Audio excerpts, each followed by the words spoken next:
Hey, this is Pastor Bunjee Garrett, and I want to take some time today to present you with another word of encouragement. Well, here we are. As of last night, the 2024 election season is officially underway. And just in case you haven't heard, well, Trump secured the Iowa caucus with 51% of the votes, which is actually a landslide victory over DeSantis, Haley, and Vivek Ramaswamy, who only ended up with 7.7% of the votes. Now, as a result, Vivek has already suspended his campaign while simultaneously endorsing Trump, and he did this by pledging to do everything that he can to make sure that Trump is the next U.S. president. Meanwhile, legacy media propagandists like Rachel Maddow and Joy Reid, well, they quickly began their attacks on Trump as they complained about all of the, white Christians there in Iowa.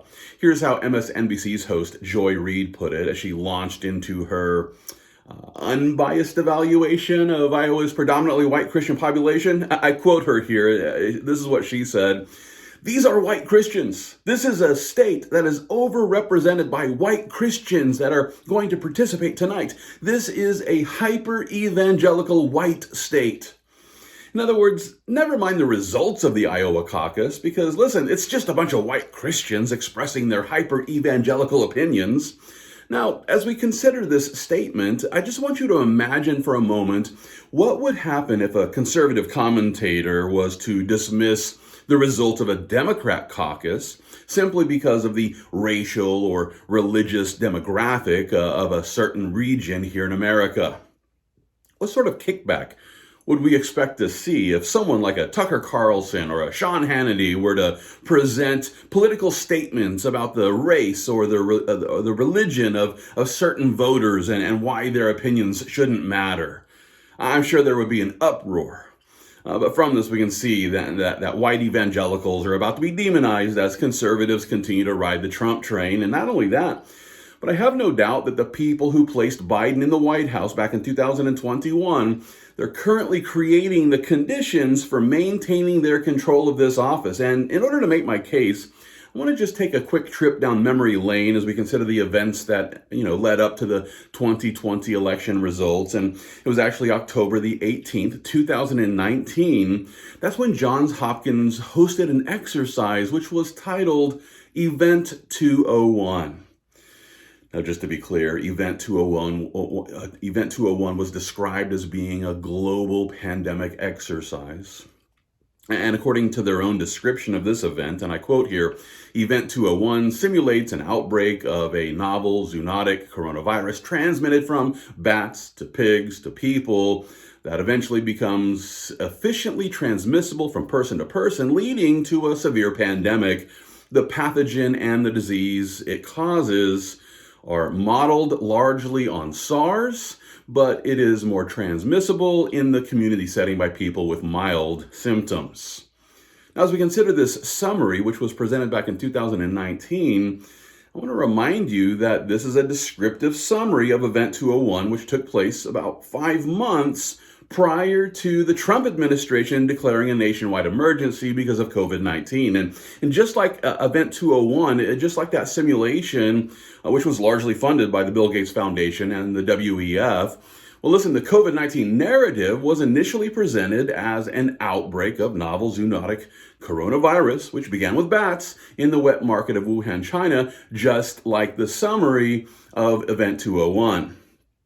Now, listen, as it turns out, this was nothing more than disinformation, which was later exposed as a deliberate lie. According to the evidence, COVID-19 was cooked up at the Wuhan Institute of Virology, and while Fauci spent more than a year assuring us that this was nothing more than a conspiracy theory, well, it was back in May 2021 when he finally admitted that COVID-19 probably came from a lab, and most recently he just says, I don't know. I don't know. What's even worse is that we now have leaked emails from Fauci, which help us to see that he was actually aware of this lab leak as early as January 2020.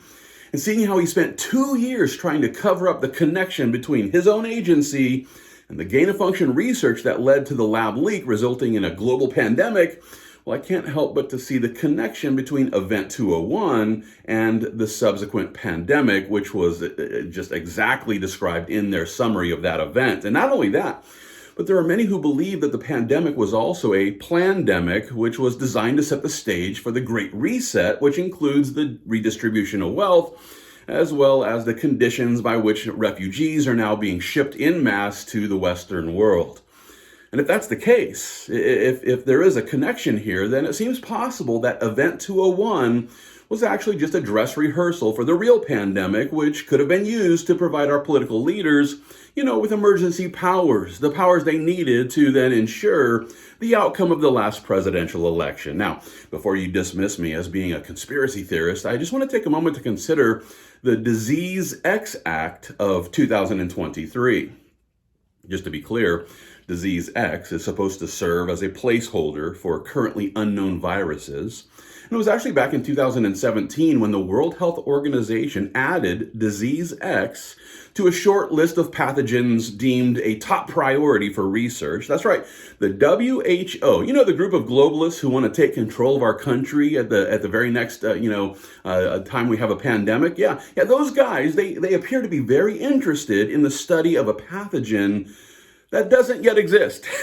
Or as they put it, they want to, and I quote them here, enable early cross-cutting R&D preparedness that is also relevant to, an unknown disease. Not only that, but there are members of our Congress who are currently trying to acquire $200 million so that they can study Disease X, which as of yet doesn't actually exist. As a matter of fact, it was just last June when these members of Congress introduced the Disease X Act of 2023, which is supposed to protect Americans. It's supposed to protect us by establishing a Disease X medical countermeasures program at the Biomedical Advanced Research and Development Authority of the HHS. So yeah, let's give more money to our Health and Human Services, which remember is the same government group that was funding the guys who were engaging in the gain-of-function research with, bat coronaviruses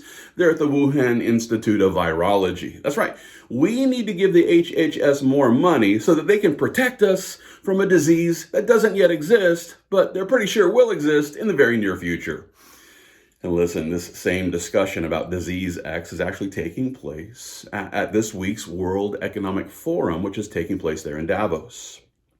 As a matter of fact, it was just yesterday, January the 15th, that's when the World Economic Forum kicked off their 54th annual meeting, and it's tomorrow, Wednesday the 17th, when a group of speakers, including the WHO's Director General, they're going to address this topic about Disease X. Here's the way that the WEF describes this forum that's taking place tomorrow, and I quote, "With fresh warnings from the World Health Organization that an unknown Disease X could result in 20 times more fatalities than the coronavirus pandemic, what novel efforts are needed to prepare healthcare systems for the multiple challenges ahead?" That's right.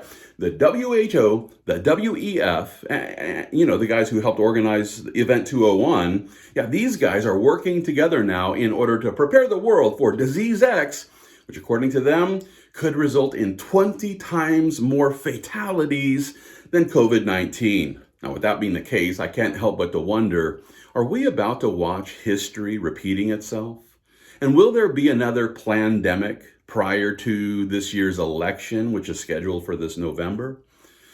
Well, I can't say for sure, but listen, our Congress and our HHS and the WEF and the WHO, they're all driving the same narrative right now about some unknown disease, Disease X, that has the potential of creating another pandemic. And it's for this reason that we must remember the lessons we learned from 2020. It was almost 4 years ago when Trump decided to shut down our country as he handed the reins of our country over to Fauci. And listen, it didn't take long for our health officials to work together with the mainstream media, as well as big tech, to present us with a narrative about COVID-19, which has since been debunked in almost every way. Whether we're talking about the origins of COVID-19, or the masks, or the so-called lockdown solution, or the vaccines. Listen, we've been clearly misled by those who manipulated us and our fears of COVID-19 with a steady stream of misinformation. And in light of these things, I encourage you to meditate on the warning that Paul presented in Colossians chapter 2 as we continue to head into this year. It's in Colossians 2 verse 8 where Paul declares, "Beware, lest anyone cheat you through philosophy and empty deceit, according to the tradition of men, according to the basic principles of the world, and not according to Christ." Christian, listen, there are those who are happy to cheat us out of our lives. They're happy to deceive us because they want to control us. And knowing that they're going to use anything from philosophy to fear to the basic principles of this world. Listen, we must remember that the born-again believer has been called to walk by faith with Jesus Christ. We aren't called to walk by fear regarding the fictional narratives that the people that want to control us are presenting. We need to walk by faith. And I remind you, it's the broad road that's traveled by the masses who are being led towards their own destruction. Conversely, those who walk by faith with Jesus, we will travel the narrow road which frees us from the lies of Lucifer. And knowing that this is going to be a year of incredible deception, I encourage you to surround yourself with bibliocentric believers who can help us to fight the good fight of faith, and all for the glory of God.